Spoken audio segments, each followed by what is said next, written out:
Next हम start करेंगे question number 7 class first year maths कैंटा बुक पब्लिशर से। क्वेश्चन नंबर 7 है perform the indicated operations in each and express the result in the form of a plus B iota. हमारे पास दो complex numbers हैं जो कि पोलर फॉर्म में गिवन है और हमने इनका प्रोडक्ट फाइंड करना है। कॉम्प्लेक्स नंबर जो कि पोलर फॉर्म में हों इनके प्रोडक्ट के लिए हम एक रूल यूज करेंगे। दो कॉम्प्लेक्स नंबर्स का प्रोडक्ट इक्वल होगा r1 r2 सिस थीटा 1 प्लस थीटा 2 के, और इसी तरह से दो कॉम्प्लेक्स नंबर्स का जो कोशेंट है z1 डिवाइडेड बाय z2 ये इक्वल होगा r1 डिवाइडेड बाय r2। आप इनकी मॉड्यूलस वैल्यूज को डिवाइड करेंगे लेकिन आप एंगल्स को माइनस करेंगे, थीटा 1 में से थीटा 2 माइनस करेंगे। तो ये दो रूल्स आप माइंड में रखेंगे। बाकी हम क्वेश्चन स्टार्ट करते हैं। क्वेश्चन में गिवन है कि I have to multiply 4 times cos 29 degree plus iota sign 29 degree, और इसको मैंने फर्दर मल्टीप्लाई करवाना है 1/2 cos 16 प्लस आयोटा साइन 16 के साथ।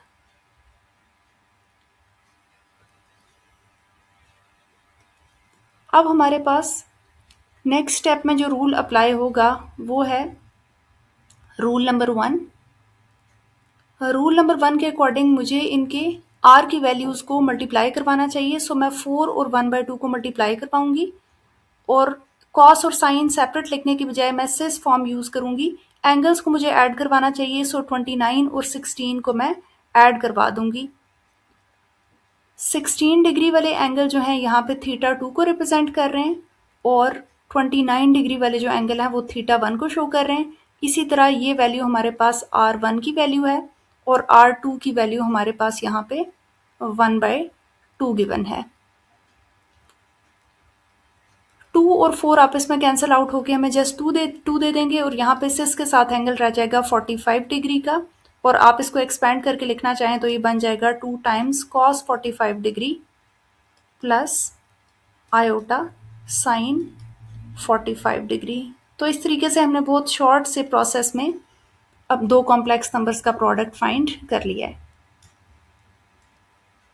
नेक्स्ट हम करेंगे इसी क्वेश्चन का part number 2, that is root of 5। इसको हमने मल्टीप्लाई करना है सिस 28 के साथ।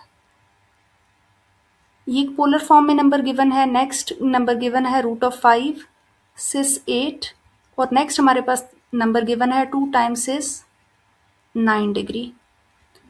तो पहले दो कॉम्प्लेक्स नंबर्स को अगर मैं मल्टीप्लाई कर लूँ तो यहाँ पे मुझे इनकी r1 और r2 की वैल्यूज को मल्टीप्लाई करवाना चाहिए। सो रूट ऑफ 5 को मैं मल्टीप्लाई जब रूट ऑफ 5 से ही करवाऊंगी तो ये रूट ऑफ 5 का स्क्वायर बन जाएगा, और इन दो के एंगल्स को मुझे एडअप करवाना चाहिए। So I should write cis 28 plus 8। ये मैंने फर्स्ट टू कॉम्प्लेक्स नंबर पे रूल नंबर 1 अप्लाई कर लिया जो अभी हमने डिस्कस किया है। 2 टाइम्स सिस 9 डिग्री रहेगा एज इट इज। दो कॉम्प्लेक्स नंबर्स को जब कभी मल्टीप्लाई करना होगा और वो पोलर फॉर्म में होंगे तो तब आप r1 r2 को मल्टीप्लाई करवाएंगे और एंगल्स को एड अप करवा देंगे। So we will get 5 from here. यहाँ पे एंगल्स का सम हमारे पास आ जाएगा 36 डिग्रीज में, और अब हमारे पास एक और कॉम्प्लेक्स नंबर पोलर फॉर्म में आ गया है। इसको मैंने मजीद मल्टीप्लाई करवाना है 2 टाइम्स सिस 9 डिग्रीज के साथ। वही रूल अप्लाई करेंगे।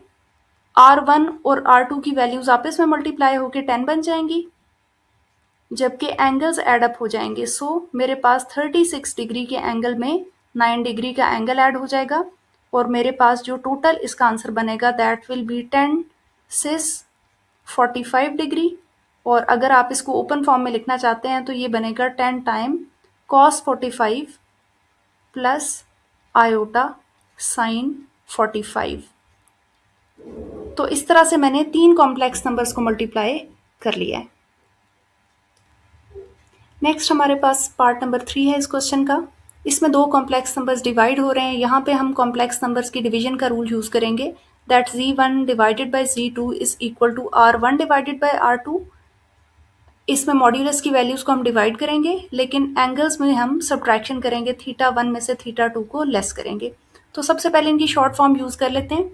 आपने R1 और R2 को तो डिवाइड करना है, उनको तो हम एज इट इज़ डिवाइड कर लेंगे। बाकी जो आपके पास क्वेश्चन है sine theta plus cos theta plus iota sine theta, इसके लिए मैं शॉर्ट फॉर्म यूज़ कर रही हूँ। 6/2 फिलहाल एज इट इज़ लिखते हैं और ऊपर नंबर को कंबाइन करके मैं लिख सकती हूँ सिस 5 iota.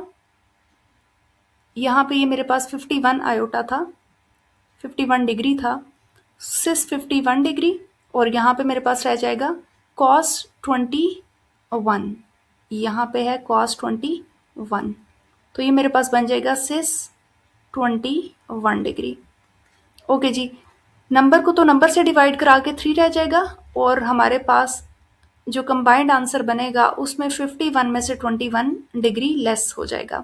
So it will further become 3 times cis 30 degree, और ये फर्दर लिखा जा सकता है 3 as it is cos 30 plus iota sine 30 degree, और ये हमने पोलर फॉर्म बना दी है इन दो कॉम्प्लेक्स नंबर्स की जो डिवाइड हो रहे थे। नेक्स्ट हमें पार्ट नंबर 4 गिवन है 10 time cos 143 plus iota sign 143 divided by 5 cos 8 plus iota sign 8 degree. सबसे पहले हम इनकी शॉर्ट फॉर्म में लिख लेते हैं। 10 divided by 5 as it is लिखूंगी। Cos plus sine iota sine लिखने के बजाय मैं यूज़ कर रही हूँ सिस 143 डिग्री, और यहाँ पे भी मैं यूज़ कर रही हूँ सिस 8 डिग्रीज। क्वोशिएंट रूल में हमने पढ़ा था कि R1 को तो R2 से आप डिवाइड करें, साथ में जो एंगल्स हैं उनको सब्ट्रैक्ट कर दें। सो 143 में से मुझे 8 डिग्री लेस करना है। सो आई विल गेट, यहाँ से 2 एज इट इज़ आ रहा है, यहाँ से इसके पास रह जाएगा एंगल 135 डिग्री का। अब हम इसको एक्सपेंड करके लिख सकते हैं as 2 time cos 135 degree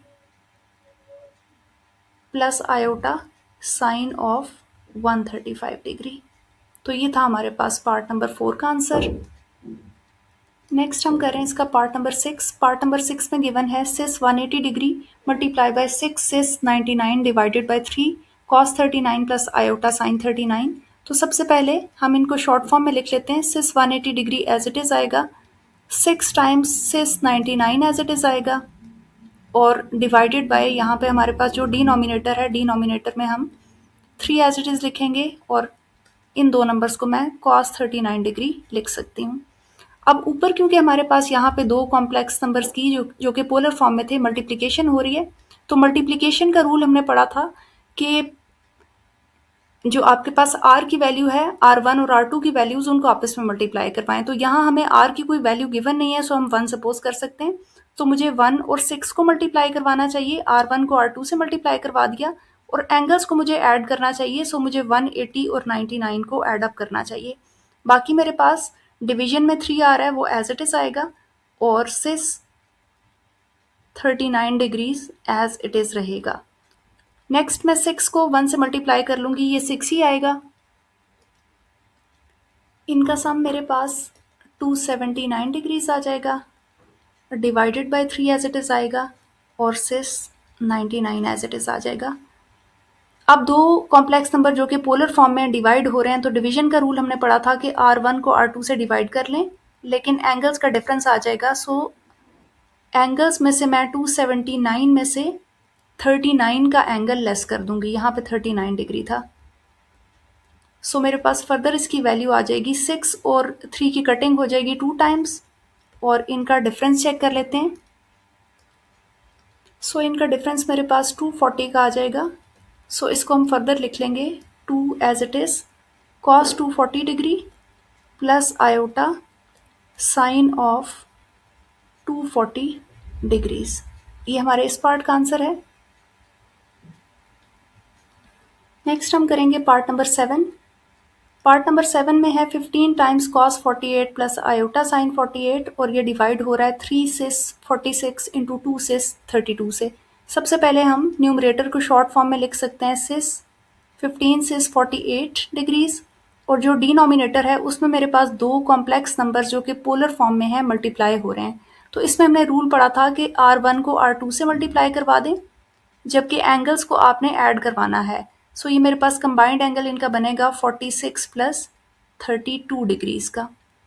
next हमारे पास 15 सिस 48 एज इट इज़ रहेगा। डिनोमिनेटर से मेरे पास यहाँ पे 6 आ जाएगा और मेरे पास एंगल्स का सम यहाँ पे बन जाएगा, ये हमारे पास हो जाएगा 78 डिग्रीज। यहाँ पे ये 32 है। नेक्स्ट मेरे पास ये स्टेप बनेगा 15 सिस 48 एज इट इज़ आ जाएगा और क्योंकि डिनोमिनेटर में मेरे पास 6 से 78 है तो इनको हमने पढ़ा था कि जब दो कॉम्प्लेक्स नंबर्स पोलर फॉर्म में डिवाइड हों तो आपने R1 को R2 से डिवाइड ही करवाना है। सो इनको तो हमने डिवाइड ही करवाया, 3 के टेबल से कटिंग कर ली, लेकिन एंगल्स का मुझे लेना है डिफरेंस। सो मैं एंगल्स का डिफरेंस लूँगी, मीन्स 48 में से मुझे 78 डिग्रीज लेस कर देना चाहिए। यहाँ पे मेरे पास 5/2 आ रहा है as it is. So 5/2 next step में भी एज इट इज़ आएगा। सो ये मेरे पास बन जाएगा कॉस ऑफ -30, यहाँ से आंसर आएगा cos of -30 plus iota sine of -30 degree. और यहाँ पे नेक्स्ट स्टेप में हमारे पास 5/2 एज इट इज़ आएगा। कॉस ऑफ -30 कॉस ऑफ 30 के इक्वल ही होता है, ये रूल आगे जाके आप देख लेंगे। और साइन अपना नेगेटिव साइन आउटसाइड दे देगा तो ये negative iota times sign of 30 में कन्वर्ट हो जाएगा। तो ये थी इस क्वेश्चन की पोलर फॉर्म।